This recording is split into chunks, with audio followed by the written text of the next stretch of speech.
AP municipal శాఖలో ఆధునీకరించిన command communication centre ని మంత్రి నారాయణ ప్రారంభించారు. రాయపూడిలో సీసీసీ నుంచి ఏఐ టెక్నాలజీ సాయంతో 123 మున్సిపాలిటీలకు సేవలు అందించేందుకు పర్యవేక్షణ చేసేందుకు వీలు కలిగిందన్నారు. ప్రతి వీధిలో ఏం జరుగుతోందో ఇక్కడి నుంచి రియల్ టైంలో మానిటర్ చేస్తామని మంత్రి నారాయణ తెలిపారు. ప్రతి ఫిర్యాదును ట్రాక్ చేస్తామన్నారు. అవసరమైతే అధికారులు క్షేత్రస్థాయిలో పరిశీలించి చర్యలు తీసుకుంటారని నారాయణ చెప్పారు.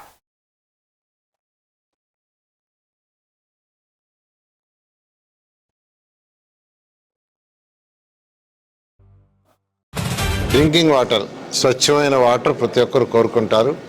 ఆ వాటర్లో క్వాలిటీ ఉందా లేదా, క్వాలిటీగా ఇస్తున్నారా లేదనేది.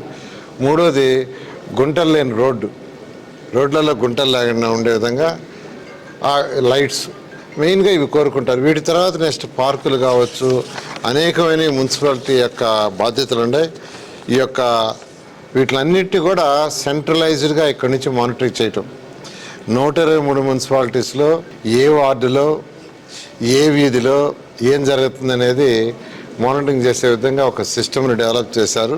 దీన్ని ఈరోజు యాక్చువల్గా మన సిడిఎంఏ గారు దీన్ని మొత్తం ఆయనే ప్లాన్ చేసి విత్ టెక్నికల్ పీపుల్తో అందరూ కలిసి ఈరోజు ఇనాగరేషన్ చేశాం. ఖచ్చితంగా దీనివల్ల 2014-19లో అయితే ఆ రోజు నేను మంత్రి అయిన తర్వాత ఆ రోజున్న కమిషన్తో కూర్చొని డిస్కస్ చేస్తే రాష్ట్రంలో ఉన్న ఆ రోజు 110 మున్సిపాలిటీస్లో ఒక 20,000 ప్లేసుల్ని బ్లాక్ స్పాట్గా డిసైడ్ చేసాం.